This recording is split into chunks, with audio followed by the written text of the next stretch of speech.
हाँ, तो आज अपन एक टॉपिक स्टार्ट करने जा रहे हैं, बहुत इंपॉर्टेंट, पूरे 12 नंबर का। बहुत बड़ा वेटेज है, बहुत बड़ा वेटेज है, 12 मार्क्स। आप एक बात सोचिए कि अगर अपन मेन सब्जेक्ट में 12 नंबर अगर लाएं तो कितने जो सब्जेक्ट क्या ना वो चैप्टर पढ़ने पड़ते हैं, ठीक है। बस जबकि इसमें बहुत इजीली पता भी नहीं चलेगा और 12 नंबर अपन इजीली 12 मार्क्स लेके आ सकते हैं। दूसरी बात, इन फ्यूचर अगर आपको कुछ अपनी राइटिंग प्रैक्टिस करनी है या रिटर्न में कुछ मजबूत बनना है तो भी ये बहुत ज़्यादा काम की है, क्योंकि सिविल सर्विसेज वगैरह में किसी में भी हिंदी और इंग्लिश दोनों कंपलसरी होते हैं, प्लस जिसके एक सब्जेक्ट होता है उसके लिए तो फिर हिंदी लिटरेचर जो है वो ही है। तो बहुत कुछ बेनिफिट है इन फ्यूचर भी। दूसरा, आपको बोलने का तरीका अपना खुद मजबूत होगा, राइटिंग प्रैक्टिस अच्छी होगी। इन सब बातों को ध्यान में रखते हुए मैंने एक सीरीज चलाई है, आज से स्टार्ट कर दी है। हो सकता है एक दिन में दो क्लास भी हो जाए इसकी। एक तो परमानेंट सब्जेक्ट की चलेगी प्लस एक इसकी चलेगी अपने, ठीक है। तो इसमें अपन क्या करेंगे कि 10 चैप्टर आपके इस बुक में है। आरओ सेकंड जो आपकी बुक है उसके अंदर जो फर्स्ट अपन बात करेंगे, क्योंकि ये व्याख्या जो आएगी एग्जाम में पद्य खंड से पद्यांश जो बोलते हैं, काव्यांश जो बोलते हैं 6 नंबर का, और गद्य खंड से गद्यांश जो बोलते हैं वहाँ से भी 6 नंबर का। 6 मार्क्स की आपके, मतलब मेरे कहने का मतलब है कि व्याख्या जो आपकी पूरी 12 नंबर की है, 12 मार्क्स की आपकी व्याख्या है। गद्य भाग 6 नंबर की, तो यहाँ आएगी 2 प्रश्न होंगे, दोनों में ऑप्शन होगा, विकल्प रहेंगे, ठीक है। कोई 2 क्वेश्चन रहेंगे, दोनों में से कोई एक करना है। वैसे इधर होगा 2 प्रश्न होंगे, मतलब उसमें भी आपको ऑप्शन रहेगा और उन ऑप्शन में से कोई एक आपको करना है। वो एक कर लोगे, एक ये कर लोगे, दोनों 6 नंबर के हैं, 6 मार्क्स के आपके ही रहेंगे, ठीक है। बात है कि टॉपिक 6 नंबर का है, 6 और 6 12 एक साथ 12 को साथ लेके चल रहे हैं, इसलिए 6 नंबर के में किस हिसाब से लिखना है वो मैंने पूरा एकदम आपको पूरा बना के फॉर्मेशन बना के दिया है। प्लस कि खूब सारी बातें ऐसी है जो नहीं लिखने की होती है, क्योंकि ये व्याख्या है, उतनी ही लिखनी है जितनी आपसे व्याख्या करवा रहा है। ये बातें मैंने उसमें मेंशन कर दी है, और बड़े ध्यान से समझना है 6 नंबर का तरीका, क्योंकि हर चीज़ नहीं रटी जाती। जैसे मैंने आपको कल वो लेखक परिचय जो कवि परिचय दिया था, या फिर जीवन परिचय भी मान सकते हो, उसमें मैंने सिलेक्टेड चीज़ लिखी है। पूरे 5 में से 5 नंबर मिलेंगे अगर उसको पूरा पढ़ लोगे तो। लेकिन अगर आप पीछे पीछे भागोगे, मैं तो सब कुछ ही पढ़ूंगा, तो नहीं हो पाएगा, पॉसिबल नहीं है।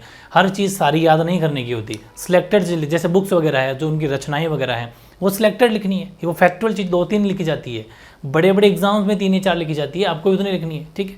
ये ज़रूर ध्यान रखना है। अपन बात करेंगे आपके आरओ भाग सेकंड का जो व्याख्या स्टार्ट करेंगे, उसमें भी पद्यांश वाला जो पोर्शन है, मतलब इसको अपन काव्य खंड बोलते हैं ना, वो उसका जो फर्स्ट चैप्टर हरिवंश राय बच्चन वाला जो चैप्टर अपन इसका लेखक परिचय कवि परिचय पढ़ लिया था कल, यही वही टॉपिक है। उनके द्वारा लिखी गई कविताएं हैं, उस पर अपन बात करेंगे।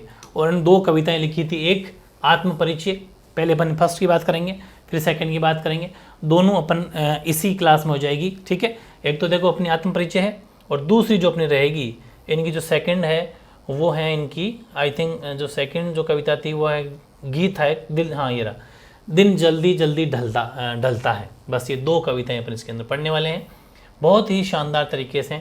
बस मेरे साथ के साथ समझना है, क्योंकि देखो एग्जाम में क्वेश्चन बड़ा सिंपल आता है, लेकिन अगर व्याख्या ढंग से नहीं करी, ढंग से इसका एकदम प्रॉपर आंसर नहीं लिखा तो मार्क्स हट जाएंगे। 6 नंबर का मामला बताओ, ठीक है। जैसे कि ये एक मैंने, वैसे देखो हर 4-4 लाइन का अलग अलग मैंने लिखा है, मैंने टेंशन नहीं लेनी है, लेकिन एग्जाम में मोस्टली 2 पैरा आते हैं, मतलब 8 नंबर का एक पैरा एक साथ एग्जाम आएगा 6 मार्क्स में, ठीक है। हर 4 लाइन का अलग अलग मीनिंग है, और वो मैंने अभी सारी बातें समझा देनी है। कहीं कहीं पर मैंने सिर्फ 4 लाइनें भी ली है, क्योंकि उनका प्रसंग अलग बन रहा था, पूरी बातें समझते हुए चलनी है, बस 1 सेकंड ही स्किप नहीं होना चाहिए। पहली लाइन देखो, बड़ी शानदार, मज़ा आएगा पढ़ के, कि मैं जग जीवन का भार लिए फिरता हूँ, फिर भी जीवन में प्यार लिए फिरता हूँ। बस यहीं रुकना है। जग जीवन का मतलब यहाँ पर संसार से है, पूरा संसार है, उसका भार लिए फिरता हूँ। जैसे आप इसका एग्जाम्पल अपने दिमाग में सोचिए कि अपने जो पिताजी हैं, जो जो फादर होते हैं, उन पर पूरे परिवार की रिस्पॉन्सिबिलिटी होती है। वो इतनी सारी सुख दुख, कुछ यहाँ के नियम कायदे, हमारे समाज में बहुत सारी ऐसी प्रॉब्लम्स को साथ लिए फिरते हैं, फिर भी वो खुश रहते हैं। आप कभी उनसे बात करना, वो आपको खुशी नजर आएंगे। जीवन में प्यार लिए फिरता हूँ, ये कहने का मतलब यहाँ पर ये है, ठीक है। मतलब मेरी लाइफ में हर कुछ बहुत सारी प्रॉब्लम्स है, बहुत सारी दिक्कतें हैं, लेकिन उनका सामना करता हूँ और बड़े प्यार से, फिर भी जीवन में मतलब मैं बड़े प्यार से पेश होता हूँ। अभी पूरी बातें लिखाऊंगा, पहले थोड़ा मीनिंग समझ लिया जाए। कर दिया किसी ने झंकृत जिनको छूकर, यहाँ पर कर दिया किसी ने, किसी ने का मतलब है मेरा कोई प्रिय। देखो आपने भी सुना होगा कि जैसे और कोई भी अपन कोई बात कह जाए तो अपन को फ़र्क नहीं पड़ता, लेकिन अपना कोई बात कह जाए तो अपन सीधे दिल पे लगती है। वही चीज़ है कि कर दिया किसी ने झंकृत, ठीक है, मतलब किसी ने मुझे कोई मतलब कहते हैं हर्ट कर दिया थोड़ा सा, ऐसा मान लीजिए यहाँ पर वो तार की बात करेंगे। तार का मतलब है कि हमारे दिल में छोटे छोटे तार होना, ऐसा मान ले वीणा के जो तार होते हैं ना, वीणा जो बजाते हैं उसमें बिल्कुल महीन तार होते हैं, वैसे ही बड़ी बात को ध्यान से समझना, उन तारों की तरह हमारे दिल में तार हैं। इन्होंने ऐसा कहा है कि हमारे दिल में तार होता है, उनको छू दिया किसी ने, टच कर दिया मेरे किसी प्रिय ने, किसी मतलब चाहने वाले ने, इसलिए क्या हो गया, मैं उससे और झंकृत हो गया, मैं उससे क्या हो गया, एकदम कहते हैं ना वो जैसा फील होता है कि वो हो गया, इसलिए मैं सांसों के 2 तार लिए फिरता हूँ। अब मैं सिर्फ सांसें लिए फिरता हूँ, मतलब मेरे को किसी की याद आ गई, ये चीज़ समझ सकते हो। मैं सने सूरा, ये सने सूरा का मतलब है एक प्रेम रूपी शराब, ठीक है, उसका पान किया, मतलब मैं उसका सेवन कर रखा है मैंने। मैं कभी न जग का ध्यान किया करता, मैं बिल्कुल इस संसार की टेंशन नहीं लेता, अब मुझे कोई फ़र्क नहीं पड़ता कि कौन मेरे बारे में क्या सोच रहा है, मैं मेरे मस्त हूँ, मेरे हाल में मस्त रहता हूँ, ठीक है। जग पूछ रहा उनको, अब हालांकि देखो इस साथ में ये भी कह रहे हैं, क्या कह रहे हैं कि मैं कोई टेंशन नहीं लेता कि मेरे बारे में संसार क्या सोच रहा है। यहाँ जग का मतलब संसार है, यहाँ जग का मतलब क्या, संसार, मेरे बारे में संसार क्या सोच रहा है मुझे कोई फ़र्क नहीं पड़ता, ठीक है। मैं वही काम करता हूँ जो मेरा मन करता है, जो मेरा मन कहता है मुझे, मैं वही काम करता हूँ। हालांकि मुझे पता है, साथ में ये भी कह रहे हैं, हालांकि मुझे पता है कि जग पूछ रहा उनको, मुझे पता है कि जग यानी संसार उन्हीं को पूछता है जो उनकी राग में राग मिलाते हैं, जो उनकी हाँ में हाँ मिलाते हैं, जो उनकी कहते हैं ना छाया बन के रहते हैं, जो उनका गुणगान करते हैं, उनको जग पूछ रहा है, उनको संसार पूछता है, मुझे पता है। लेकिन मैं अपने मन का गान किया करता हूँ, मैं उनकी नहीं सुनता, मैं मेरा मन का मौजी हूँ, मैं मेरे हिसाब से काम करता हूँ और खुश रहता हूँ। बड़ा ईजी है ना ये। अभी जो मैंने बातें कही, देखो पहले अपन इसका प्रसंग लिखेंगे, फिर इसकी व्याख्या लिखेंगे, फिर कुछ विशेष बातें लिखेंगे, बड़े ध्यान से समझना। प्रसंग मैंने इतना लेवल का लिखा है कि एग्जाम में इसको देख के मार्क्स दे देंगे आपको, इतना अट्रैक्टिव प्रसंग है। इसमें बहुत सारी बातें मैंने बिल्कुल ऑनवर्ड्स में लिखी है कि प्रस्तुत काव्यांश, पहली बात तो ये, आपको ये तो पता चल ही जाएगा कि कौन सा काव्यांश है, वो तो क्वेश्चन में लिखा रहता है कि प्रस्तुत काव्यांश की व्याख्या कीजिए, तो कोई टेंशन लेने वाली बात ही नहीं है, साफ साफ लिखा रहेगा ये काव्यांश है या गद्यांश है, ठीक है। प्रस्तुत काव्यांश हमारी पाठ्य पुस्तक, बुक का नाम लिखना है, 8वें भाग 2 में संकलित कवि हरिवंश राय बच्चन द्वारा लिखित काव्य संग्रह जिसका नाम है निशा निमंत्रण, उनकी भी जो कविता है आत्म परिचय से लिया गया है। कितनी बातें लिख दी, 4 बातें लिख दी। पहली बुक का नाम लिखा, बुक में फिर राइटर का नाम लिखा, राइटर में भी उस काव्य संग्रह का नाम लिखा, उस काव्य संग्रह में जो कविता है उसका नाम लिखा। समझ में आ गई, पूरा एक भी स्किप नहीं होना चाहिए, से लिया गया है। इसमें कवि ने अपनी जीवन शैली का परिचय दिया है, अपनी पूरी जीवन शैली बताइए कि मैं कैसे रहता हूँ, जब मेरे में जो भी समय कोई टेंशन फ़र्क नहीं पड़ता, बड़ा ईजी है ना। अपने लाइफस्टाइल के बारे में बताया है कि मेरी लाइफ में कितनी भी परिस्थितियाँ आ जाओ, कैसी भी प्रॉब्लम्स आ जाओ, मैं फिर भी जीवन में स्नेह भार लिए घूमता हूँ, मतलब प्यार बिल्कुल बनाए रखता हूँ मेरे लाइफ में। ये तो प्रसंग हो गया। और ये ध्यान रखना, ये प्रसंग हर बार सेम टू सेम रहेगा। कहाँ तक? यहाँ तक बिल्कुल सेम टू सेम रहेगा। जैसे मैंने आपको इंग्लिश में लिखा था ना, मैं आपको these lines have been taken from composed by, वैसे सेम टू सेम ये वही है, यहाँ से लेके यहाँ तक सेम टू सेम, हर बार सेम रखना है। बड़ा इजी तरीका है, एकदम प्रॉपर फॉर्मेट बताऊंगा तो एकदम मतलब ये आपके 12 नंबर पक्के हो गए। व्याख्या, कवि हरिवंश राय बच्चन कहते हैं कि मैं इस संसार में जीवन का भार अपने ऊपर लिए घूमता हूँ। अभी लिखा है ना मैंने आपको, सेम टू सेम लाइन समझाई, एक एक लाइन का अर्थ लिखना है। बहुत सारी बातें आपको गाइड वगैरह के अंदर बहुत ज़्यादा मिलेगी, उनको कम करके लिखा है मैंने, इतना ही पढ़ना है, इसके अलावा नहीं लिखना है, क्योंकि बहुत ज़्यादा लाइनें रिपीट है, उनको नहीं लिखना है, जितना पूछा गया है उतना ही लिखना है, ठीक है। अपने ऊपर लिए फिरता हूँ, बिल्कुल सही है। फिर भी मेरा जीवन प्यार से भरा हुआ है, बिल्कुल, दोनों लाइनें देख लो भले, ये दोनों लाइनें स्टार्टिंग की दोनों लाइन हो गई। तीसरी, कर दिया किसी ने जंकृत, यहाँ देखना, किसी प्रिय ने, क्योंकि यहाँ पर लिखा है किसी ने, इस किसी का मतलब हमारा कोई प्रिय, हम जिसको चाहते हैं वो मान सकते हो आप, ठीक है। किसी प्रिय ने मेरे हृदय की कोमल भावनाओं को स्पर्श कर दिया, टच कर दिया, मेरी फीलिंग्स को टच कर दिया। ब्रैकेट में देना, हृदय रूपी वीणा के तारों से, ठीक है। हृदय के अंदर जो हृदय रूपी वीणा के तार, प्रॉपर वीणा पर नहीं जाना है, फीलिंग समझनी है ना, भावनाओं को समझो, सुना होगा। वैसे ही उन्होंने मुझे जंकृत कर दिया है, ठीक है। जंकृत मतलब एकदम जकड़ के रख दिया है, जकड़ के रख देना, हिला दिया है पूरा अंदर से। इस तरह मैं अपनी सांसों के 2 तार है भाई, उतार नहीं है ना, 2 तार लिए हुए संसार में फिरता रहता हूँ, ठीक है। फिर नेक्स्ट 4 लाइन, ये 4 लाइन पूरी हो गई है। फिर नेक्स्ट 4 लाइन ये कह रहे हैं कि मैं जला हृदय में अग्नि दाह करता हूँ। बहुत ईजी है। बच्चन जी कहते हैं कि मैं प्रेम रूपी, देखो अच्छा अभी तो वो यहाँ से ये भी देख सकते हो आप, स्नेह का मतलब है प्रेम रूपी शराब।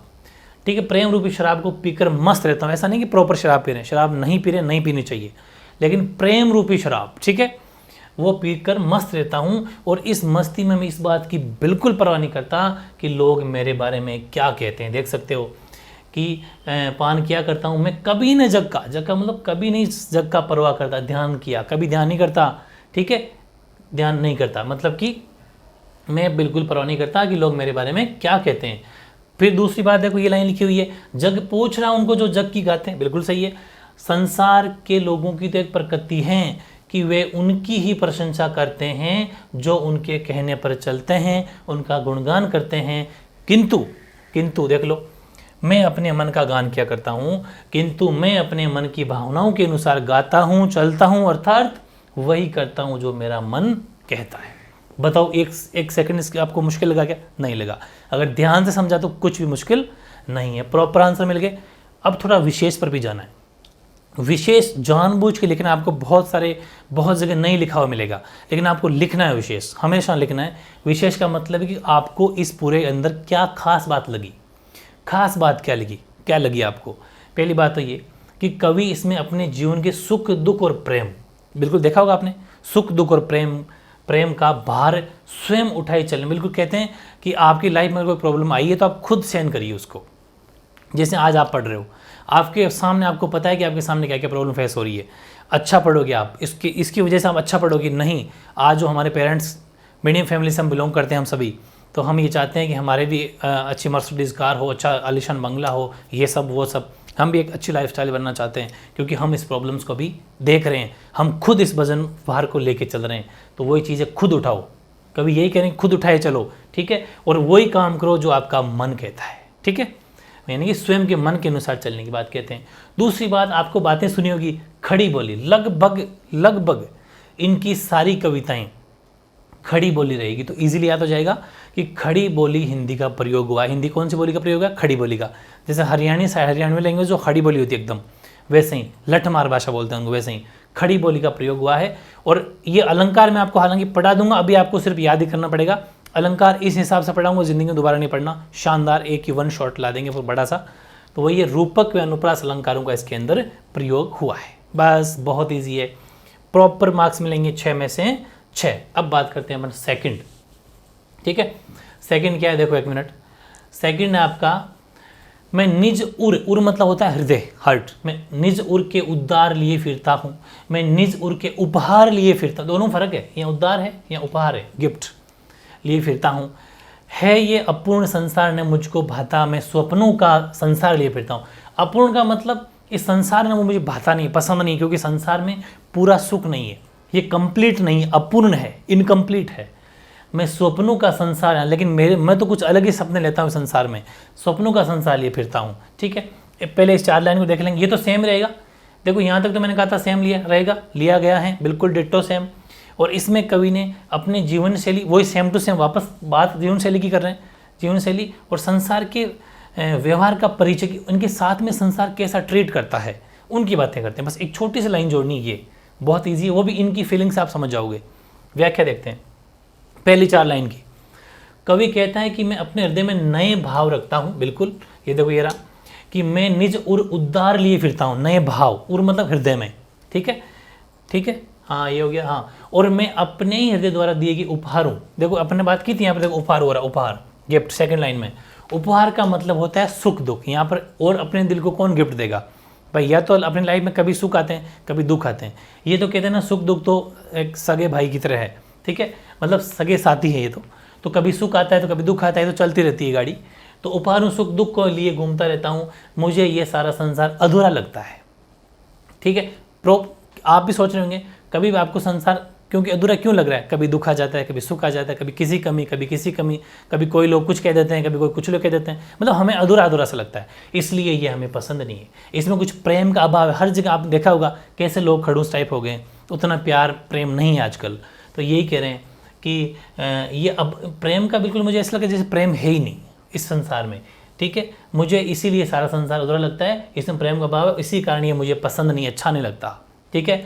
मेरे मन में प्रेम में सुंदर सपनों का संसार देखो, ये देख लो, यह पूर्ण संसार मुझको भाता न मुझको भाता, मतलब मुझे नहीं पसंद है, मुझे नहीं भाता, मैं सपनों का संसार लिए फिरता हूँ। देखो आगे लास्ट लाइन, ये रही, कहाँ गई, ये रही, ये रहा, मैं मन में प्रेम में सुंदर, मतलब मैं तो चाहता, हाँ संसार में प्रेम नहीं है, लेकिन मैं तो सपना में ऐसे सपने लेता हूँ कि संसार में प्रेम हो, तो इस प्रेम में सुंदर सपनों का संसार है और उसी को लेकर मैं आगे बढ़ता रहता हूँ मेरे मन में। मन का मतलब कल्पना करता हूँ, बहुत आसान है।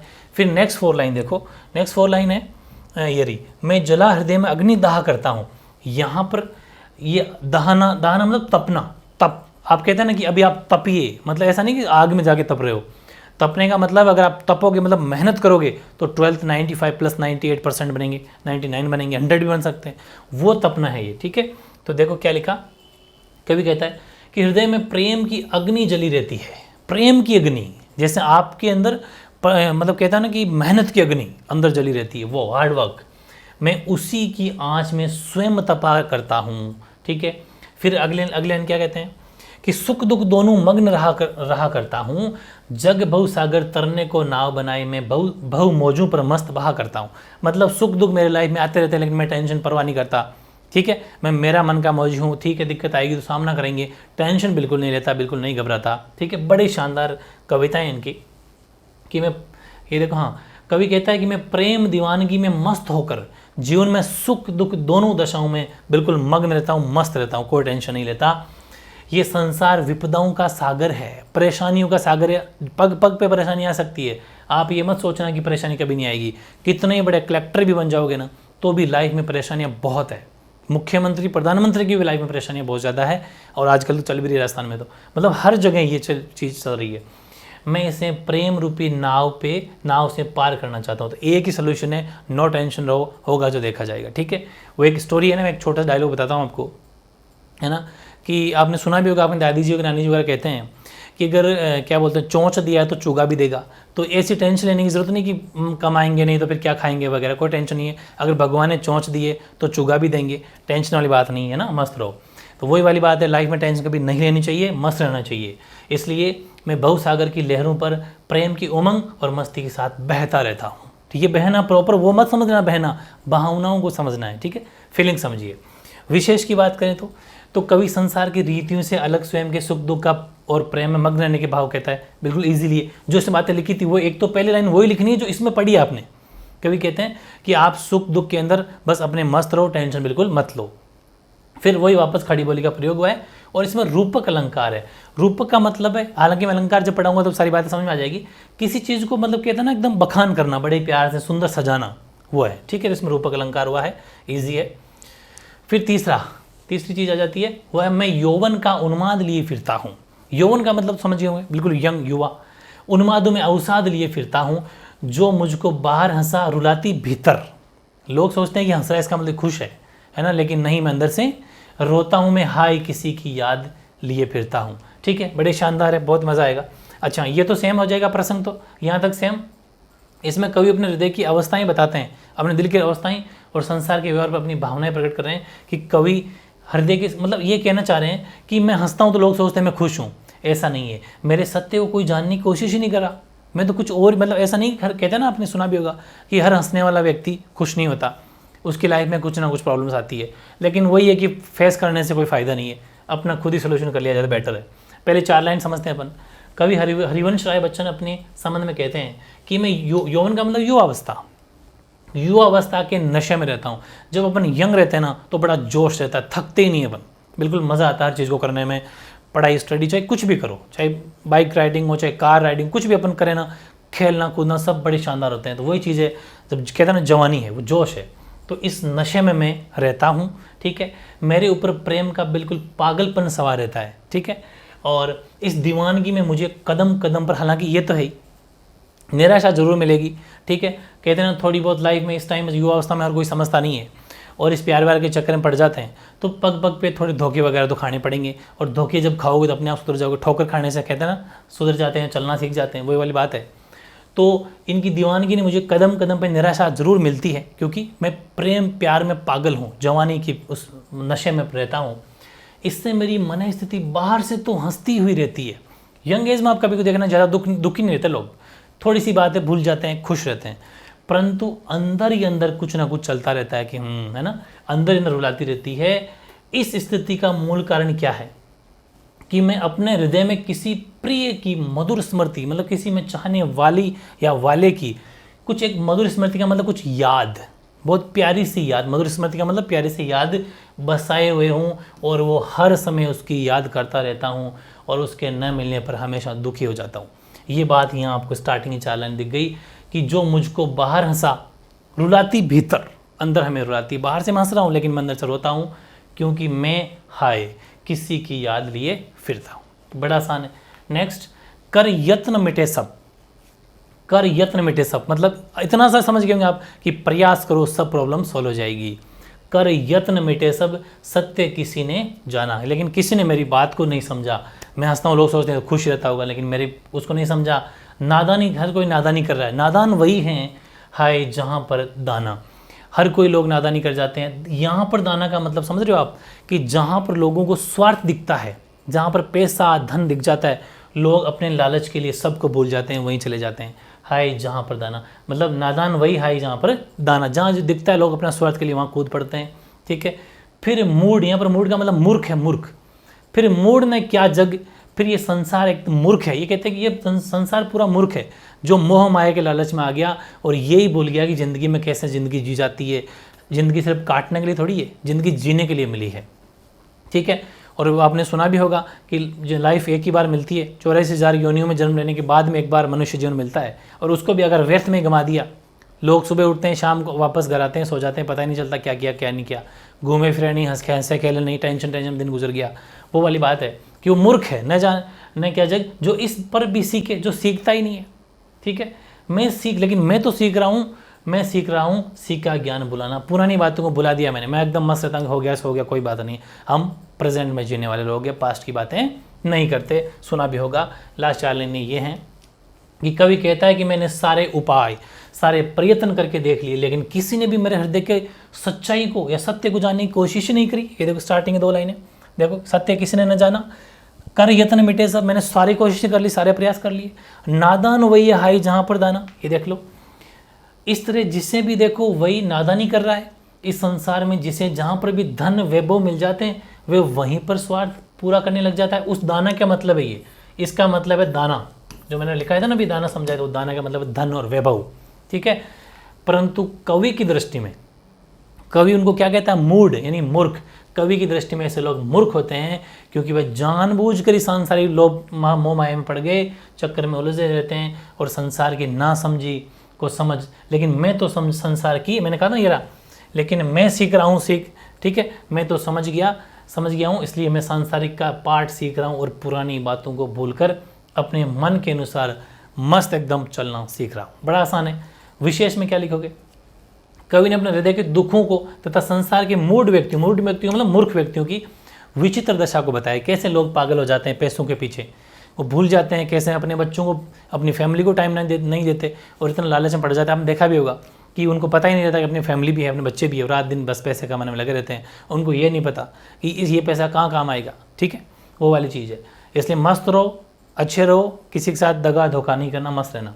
तत्सम भाषा का मतलब है जहाँ पर संस्कृत के कुछ वर्ड यूज होते हैं। हालांकि ये सब बातें मैं जब अपने कॉम्पिटेटिव चैनल के ऊपर, जब MU क्लासेस के ऊपर सारी बातें डाल दूंगा, तो वहाँ पर आप और इन शब्दों का तत्सम क्या है, तत्सम तद्भव सब कुछ वहाँ पढ़ेंगे, तो थोड़ा सा आपको वहाँ पर अंदाजा हो जाएगा। अलंकार तो पढ़ा ही दूंगा, अलंकार का प्रयोग हुआ है। खड़ी हिंदी बस वो तो है ही, खड़ी बोली का प्रयोग हुआ है। ठीक है, बहुत ईजी है। नंबर 4 है। और अब वापस वही अपने आत्म परिचय, ये कविता फिक्स अपने वही चल रही है आत्म परिचय। ठीक है, मैं और अब मैंने 4 लाइनें क्यों लिखी, क्योंकि इन 4 लाइनों का थोड़ा मीनिंग अलग था। एग्जाम में टेंशन मत लो, पूरा पेयर बना हुआ है। अभी तक अपने तीनों 8-8 का पैरा लिया था, ये 4 का अलग है।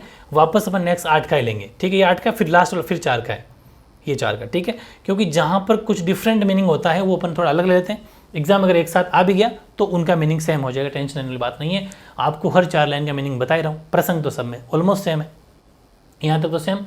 इसमें कवि ने संसार एवं अपने हृदय के सम्मान तथा संस्कार निष्ठुरता को व्यक्त किया। अभी पता कर लेंगे किया है क्या, देखते हैं। मैं और और जग और कहाँ का नाता। ठीक है, मैं बना बना कितने जग रोज मिटाता, जग जिस पृथ्वी पर जोड़ा करता वैभव, मैं प्रति पग से उस पृथ्वी को ठुकराता। बड़ा शानदार है। देखो कि कवि अपने और संसार को ये क्रियाओं से विषय के में कहते हैं कि मैं एक कवि, ठीक है, अपने ऊपर लेके कह रहे हैं वो, जो स्वभाव से ही, क्योंकि कवि कैसे होते हैं, बिल्कुल संवेदनशील होते हैं, मस्त होते हैं, कुछ व्यंग्यात्मक बातें करते हैं, इसलिए वो आलोचनात्मक भी कहलाते हैं, उनकी आलोचना भी होती है कैसे कैसे बोल दिया, लेकिन उनका उस मीनिंग का कुछ अलग ही मीनिंग होता है उनकी बातों का। ठीक है, संवेदनशील है। और कहाँ ये संसार, एक तो मैं कवि जो एक संवेदनशील हूँ, ये कहाँ संसार। ठीक है, हम दोनों के मध्य किस प्रकार का रिश्ता, देखो ये लाइन, मैं और जग, और मैं और जग, ऐसा मान लो आप, मैं और जग का मतलब संसार। कहाँ मैं एक कवि और कहाँ ये संसार, कहाँ का नाता, हमारे बीच में क्या रिश्ता है, कोई नाता रिश्ता नहीं है। ठीक है, ये बात है। इसलिए न जाने मैं अपनी कल्पनाओं में अपनी भावनाओं के अनुरूप कितने ही संसार रोज बनाता मिटाता हूँ। बस सीधी सी बात है, जब हमारे कोई कहता है ना रिश्ते ही नहीं हो, तो फिर मन मर्जी से जो किया वो कर लिया, अपनी कल्पनाओं से कुछ फीलिंग से कि ये संसार होना चाहिए, संसार ऐसा होना चाहिए, संसार में प्यार होना चाहिए, क्योंकि इनके कवि के संसार के बीच में कोई प्रेम है नहीं, तो ये अपनी कल्पनाओं ऐसे करते रहते हैं डिफरेंट संसार बनाने की। ठीक है, जैसे ये देखो कि मैं बना कितने जग रोज मिटाता, जग जिस पृथ्वी पर जोड़ा, जग का मतलब संसार, जिस पृथ्वी पर जोड़ा करता वैभव, ध्यान समझो, ये संसार जिस वैभव का मतलब धन संपत्ति पैसा, उसको एकत्र करने में लगा रहता है। हर कोई देख लेना हमारे संसार में, हर आदमी बस पैसे के पीछे पागल है, मैं उसे पूरी तरह ठुकरा देता हूँ। ठीक है, देख लो भाई, ये रहा जोड़ा करता है वैभव, मैं प्रति पग से मतलब अपने पैर से पृथ्वी को ठुकराता। यहाँ पृथ्वी अर्थ नहीं है, उस पैसे वाले लोगों को ठुकराता हूँ। ठीक है, हर दिन, तो वही चीज़ है, मैं उसे पूरी तरह ठुकरा देता हूँ। इस तरह मैं संसार को ठुकरा कर सत्य और प्रेम के पथ पर आगे बढ़ता हूँ। मुझे प्रेम और सच्चाई चाहिए। ठीक है, विशेष क्या है, कभी यहाँ सांसारिक को ठोकर मारते हैं, सांसारिकता बोल दो, चाहे आप ये भी लिख सकते हो सांसारिक जीवन, अगर आपको सांसारिक जीवन बोलना चाहते हो तो भी ठीक है, और सांसारिकता कह दोगे तो ज़्यादा बेटर है। वापस वही अनुप्रास, पुनोक्ति, प्रकाश और यमक अलंकार का प्रयोग हुआ है। एक दो अलंकार याद कर लेना, आपको पता चल जाएगा कब कौन सा अलंकार यूज हुआ। जब मैं अलंकार पढ़ा दूंगा तो ये लाइन आपको वहाँ पर समझ में आने वाली है। ठीक है, फिर देखते हैं अपन नेक्स्ट पाँचवा, वो भी अपना आत्मपरिचय का ही है। मैं निज रोदन, रोदन मतलब रोना, मैं राग लिए फिरता हूँ, शीतल वाणी में आग लिए फिरता हूँ, हो जिस पर भूपू मतलब राजा, किंग, भूपू के प्रसाद निछावर, मैं वह खंडहर का भाग लिए फिरता हूँ। यहाँ तक तो ये तो सेम है अपना। इसमें कवि ने संसार एवं अपने हृदय संबंध तथा वापस सेम है, जो पिछली चार का था वो इसका है। संसार की निष्ठुरता मतलब अपना तो खुद कर दे क्या बातें, और संसार का कैसा रिएक्शन है, उस निष्ठुरता को व्यक्त किया है। देखो कवि कहते, पहले अपन चार लाइन समझेंगे। कवि कहता है कि मेरे रोने में भी मेरा प्रेम भाव छलकता है, संसार को ऐसा लगता है। ठीक है, मैं अपने गीतों में प्रेम के आंसू बहाता हूँ। आंसू तो बहते हैं, लेकिन वो किसके, प्रेम के। कभी कभी देखा भी होगा, कुछ लोग ज़्यादा ही खुश होते हैं तो भी रोने लग जाते हैं। जैसे आप अगर 95% प्लस बनाओगे तो आपके पेरेंट्स खुशी के मारे थोड़े आंसू बहा देंगे, वो प्रेम के आंसू है। वो एक मतलब एक कहते हैं ना, उस पर आपको नाज है, अगर पेरेंट्स को उस पर आपको, आपके पेरेंट्स को फ़क्र है, आप उस टाइम के, वो अलग ही बात होती है। तो उस खुशी को आपको जीना है तो अच्छी मेहनत करना है, जैसा मैं कहूँ आपको वैसा करना है। ठीक है, मेरी वाणी, देखो ये रहा कि शीतल वाणी, हालांकि मेरी वाणी शीतल है, ये कवि कह रहे हैं, लेकिन कभी कभी क्या हो गया, देखो कि हालांकि मेरी वाणी शीतल, कोमल और शीतल है, फिर भी मैं उसमें प्रेम की तीव्र उष्मा, यहाँ पर तीव्र उष्मा का मतलब प्रेम, बहुत ज़्यादा प्रेम, प्रेम की तीव्र उष्मा और वेदना का ताप है। हालांकि मीठी है, बहुत प्यारी वाणी है, लेकिन फिर भी प्रेम की तीव्र उष्मा और वेदना का ताप है। ठीक है, जिस प्रेम पर राजाओं के विशाल महल न्योछावर होते हैं, जिस प्रेम पर राजाओं के विशाल महल न्योछावर होते हैं, तो राजाओं की स्टोरी आपने सुनी भी होगी, खूब सारे राजाओं की लव स्टोरियाँ भी सुनी होगी आपने, वही वाली बात है। उन पर मैं अपने प्रेम के खंडहर न्योछावर करता हूँ। ठीक है, ये बात देख लो, ये रहा भूपों के प्रसाद निछावर, भूपों मतलब राजाओं के, वह खंडहर भाग लिए फिरता हूँ मैं उनके ऊपर, वो खंडहर रूपी प्रेम। ठीक है, ये देखो यहाँ से अपने लिए बोल दिया ये रहा कि हाँ ये सॉरी इधर, अपने प्रेम के खंडहर न्योछावर कर सकता हूँ, ये बात कहते हैं। फिर नेक्स्ट चार लाइन देखो कि कवि कहता है कि जब मैं रोया मेरे हृदय का दुख करुण शब्दों में व्यक्त हुआ। ठीक है, यानी कि ये रहा कि मैं रोया, इसको तुम कहते हो गाना। जब मैं रोया तो लोग कहते हैं तो गाना गा रहा है। मैं फूट पड़ा तुम कहते हो छंद बनाना, क्यों कवि कहकर संसार मुझे अपनाए, मैं दुनिया का हूँ एक नया दीवाना।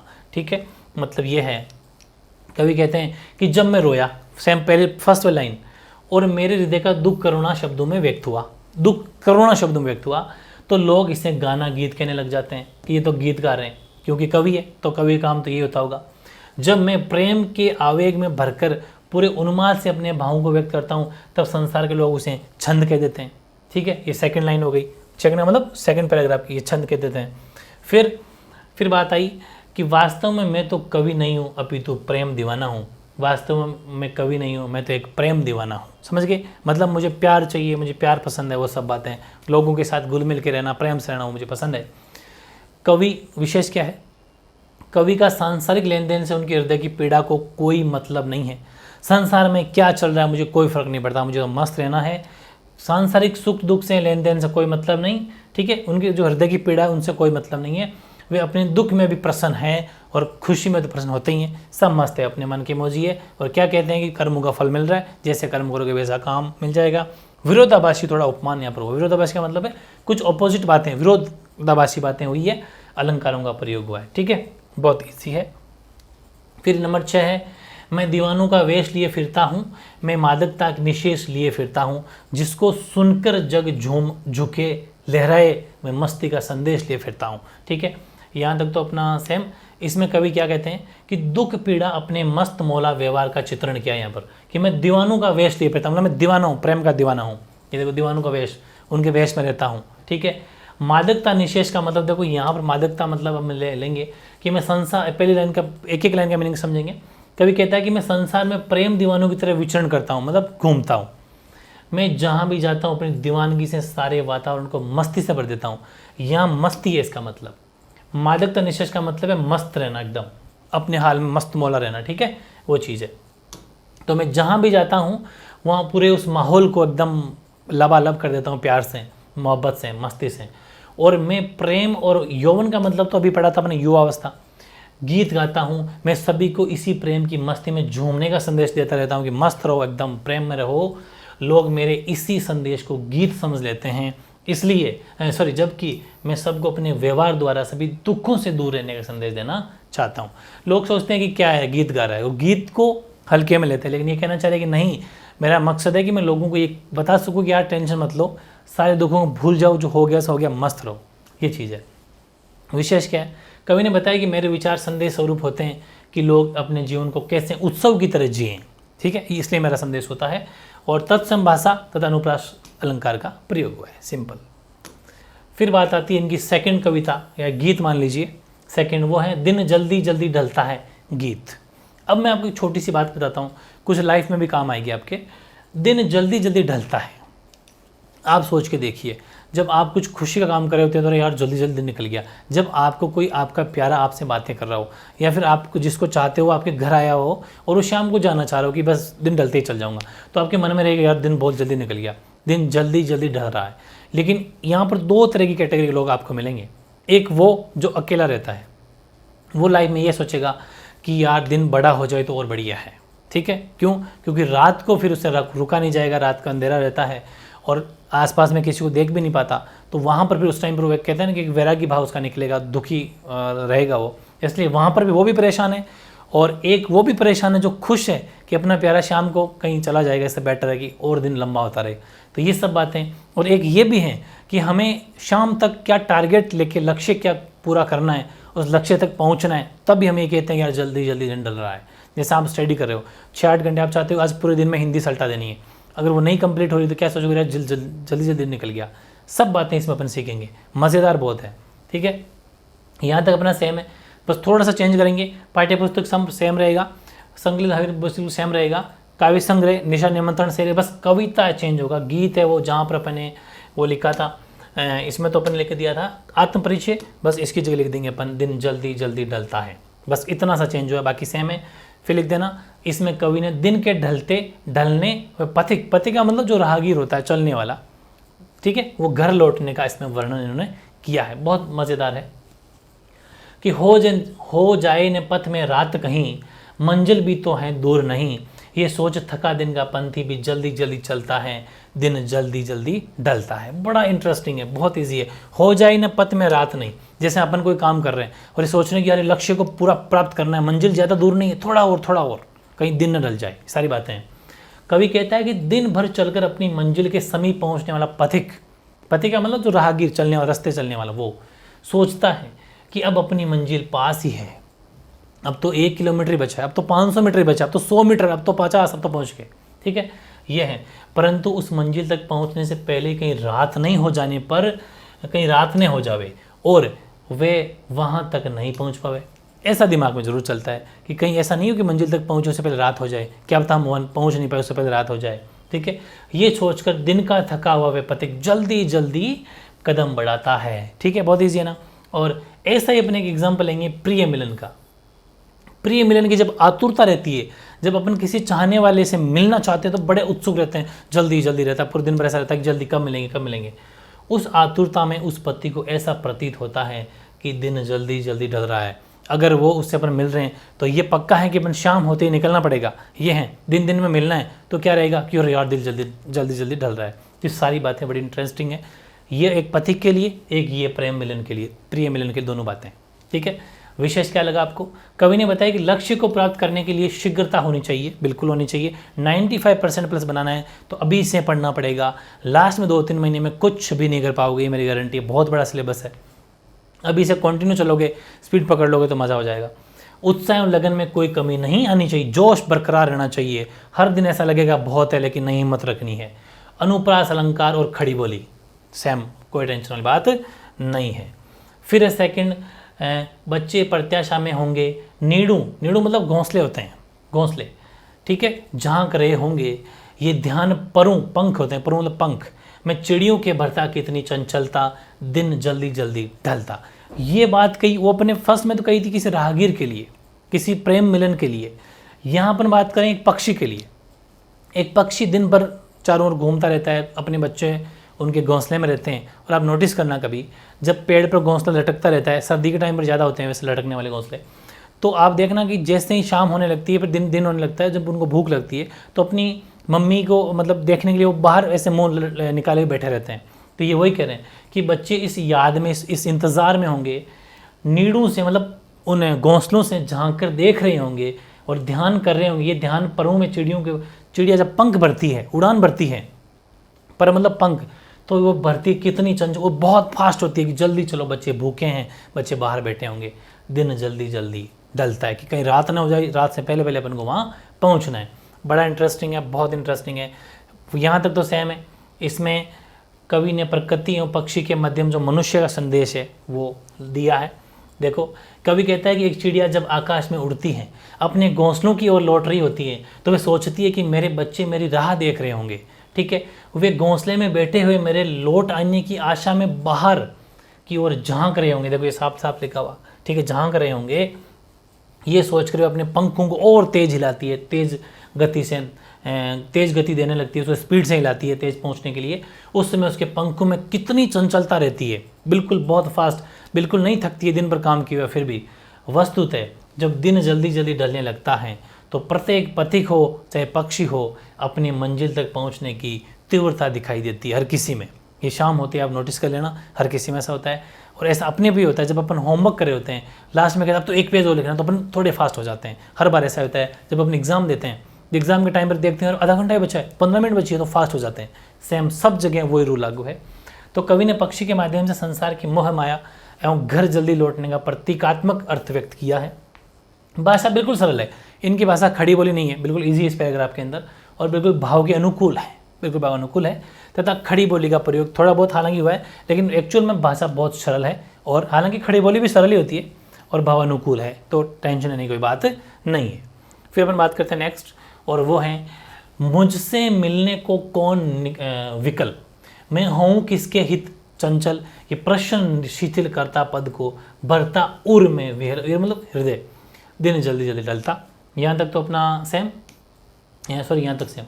इसमें कभी सांसारिक भाव भरते हुए स्वयं की संसार में अकेला बताते हुए क्या है, देखो क्या लिखा, मुझसे मिलने को कौन, मतलब मेरे को मिलने के लिए कौन, कोई नहीं बैठा है, कोई नहीं बैठा है, विकल्प मतलब कोई मेरा इंतजार नहीं कर रहा है, कौन मिलेगा मेरे से, मैं तो अकेला हूँ, ऐसी बात है। मैं हूँ किसके हित चंचल, मैं किसके मतलब हित के लिए, या फिर कौन मेरा हितैषी बनेगा, ये प्रश्न हमेशा उसके दिमाग में रहता है। इसलिए वो भी बढ़ता और मैं अपने हृदय में ये बात समझ के मतलब बोलता है कि इसलिए भी कहते हैं कि दिन जल्दी जल्दी ढलता, क्योंकि मैंने कहा था ना, अकेला इंसान जब होता है तो उनको रात सुहानी नहीं लगती, दिन सुहाना लगता है, क्योंकि दिन में हर कोई दिखता है, बाहर घूमता है, कोई मिल जाता है। वो कभी कहता है कि दुनिया में मेरा कोई अपना नहीं है, ठीक है, जो मुझसे मिलने के लिए व्याकुल हो, या ये जो वर्ड है ना, विकल मतलब व्याकुल हो, इंतजार में हो, फिर मेरा हृदय उर, देखो मैं हूँ किसके हित चंचल, ठीक है, ये देखो मैं किसके चंचल, ये प्रश्न शिथिल करता पद को भरता उर में, उर मतलब हृदय में, मैं ये प्रश्न मेरे, हाँ देखिए किसके लिए चंचल हो, ये प्रश्न कौन सा, ये रहा कि फिर मेरा हृदय किसके लिए चंचल हो, मतलब मैं किसके, जैसे पक्षी है अपने बच्चों के लिए उतावली थी, चंचल थी, अपने हृदय को उतावला कर रही थी, एक राहगीर अपने घर पहुंचने के लिए चंचल था, लेकिन मैं तो अकेला हूं, मैं किसके लिए मेरे हृदय को चंचल करूं, ठीक है, तो फिर मेरा हृदय किसके लिए चंचल हो, क्योंकि मैं तो अकेला हूं। ये प्रश्न मेरे बढ़ते हुए कदमों को शिथिल कर देता है, मतलब धीमा कर देता है कि कहाँ जाना, रात हो जाएगी होगी तो मेरा कौन इंतजार कर रहा है, मैं तो अकेला हूँ, समझ गए। और मेरे हृदय में निराशा और उदासी की भावना भरने लगती है, सीधी से भरने लगेगी, कुछ सामने फ्यूचर नहीं दिखेगा तो इंसान थोड़ा फीका पड़ जाता है, वही चीज़ है, ठीक है। प्रिय के विरह वियोग से हृदय निरंतर व्यथित रहता है, अपना कोई चाहने वाला जब छोड़ के चला जाता है या फिर कुछ हो जाता है कारणवश, तो फिर हृदय निरंतर व्यथित होता रहता है, ठीक है, बार बार उसकी याद आती है और हमेशा दुखी रहते हैं, जिससे दिन जल्दी जल्दी ढल जाता, प्रतीत होता कि यार 10 दिन निकल गए, दिन निकलते जा रहे हैं, पता नहीं क्या होगा ये सब। और रात तो फिर बड़ी मुश्किल से निकलती है और बढ़ती विरह वेदना और ज़्यादा दुखी रात निकलती है, विरह वेदना और ज़्यादा बढ़ती रहती है। विशेष क्या है, कवि ने अपनी एकल व्यथित भावना को व्यक्त किया, बिल्कुल अकेलेपन की जो बातें थी वो अब हमारे सामने रखी है, भाषा बिल्कुल सरल है, भावानुकूल है और खड़ी बोली सेम टू सेम वही है। तो आई थिंक मज़ा आ गया होगा आज, ऐसे ही मज़े आएंगे। और इस सीरीज़ का फ़ायदा उठाना है, ये 17-18 वीडियो बनाऊंगा मैं, 17-18 क्लास लूँगा आपकी, छोटी छोटी क्लासेज होगी, आज की ही थोड़ी सी बड़ी है, बाकी तो सब छोटे ही हैं। ये थोड़ा सा कॉम्प्लिकेटेड भी था जो मैंने ईजी बना दिया, बहुत ईजी बनाने की कोशिश की। बात अलंकार की रही है तो अलंकार का मैं क्लास जल्द ले लूँगा बड़ी सी, तब आपकी सारी बातें समझ में आ जाएगी, कहाँ पर कौन सा अलंकार है। वैसे मुश्किल नहीं है, बिल्कुल इजी बना दिया है, क्या छोड़ना है मैंने आपको सिखा दिया है, इतना ही लिखना है, इसके बाहर बाद कुछ ज़्यादा नहीं लिखना। 8 लाइन का पैराग्राफ आएगा, ये तो हालांकि 4 का ऐसे छोटा हो गया, बाकी आप 8 वाले जितने में देखोगे वो सब बड़े बड़े शानदार लिख दें अपने फर्स्ट क्लास, ये जैसे ऐड का था, तो ज़्यादा कोई बड़ी व्याख्या नहीं है, सब कुछ लिखा अपने। 3 लाइन ये हो गई, 4 4 8 11 11 15 16 लाइनें हो जाएगी, परफेक्ट 6 में 6 नंबर, शानदार सब कुछ इसमें मर्ज कर दिया गया है, ठीक है, ओके।